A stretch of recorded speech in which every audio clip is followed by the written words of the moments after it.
not the most poetic of lyricists, but I know what feels right. 'Cause you're a sky full of stars. I'm gonna give you my heart. Oh, I don't care, go on and tear me apart. I don't care if you do.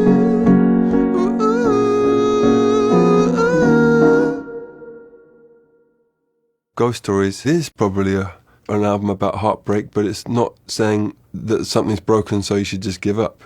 It's saying something's broken, so let's work out how to fix it and make it better than it was before. I know that this song in this point in the album needs to be called A Sky Full of Stars because it needs to be about unconditional love. And I know that in a concert, if we're playing this whole album, there'll be a point where you're like, okay, I got that out of my system. Now let's go dancing. I'll tell you the truth. I was listening to a lot of Katy Perry. A lot of her songs have the same chord sequence the whole time. Your body feels comfortable with them, and then the melody's changing on top, so there's like a groove you really get into, and then also you're kept interested by. So I was like, that's an amazing way of doing songs. And then I realized all these other people that have done that, Nirvana being a classic example, Smells Like Teen Spirit, it's the same chord sequence basically the whole time. So there's a simplicity to that I was really... So I was like, I need to find a sequence that I just could play for ages and ages and ages. And then one just came out, I was like, that's it. A Sky Full of Stars came out about 11:30 at night, and it came out in about 7 minutes. That song really ended up being inspired by EDM, which some people turn their nose up at, but then you go and see an EDM thing and people are so together and having the best time. So I was like, fuck it, I love that stuff, so I want us to have a song that comes from that world. But in terms of, I'd really like to jump up and down to this. We don't really know what we're doing, so let's call Avicii. I showed him the song and said, please could you help? And he said, with his backwards baseball hat, yeah, that'll be $12 million. No, he didn't say that. He did a full Avicii version, and then we did a full Coldplay version, and then we spent weeks like weaving it all together. Like, we'll try this with this, or this with this.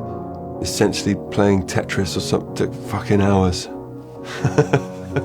That's why it took so long. I don't care, go on and tear me apart. I love that song, and so far when we've played The Sky Full of Stars in the few concerts we've done, there's just such a collective feeling of fuck it, let's just sing.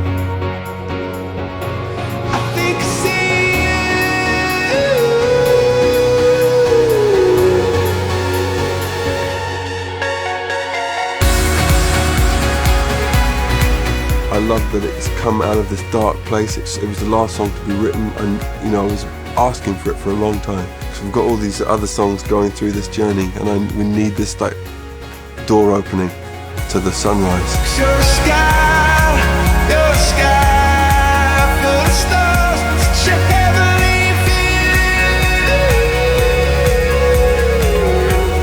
It's the most important song we've ever had lyrically. Because every time I sing it, I'm like, yeah, that's how I want to live my life.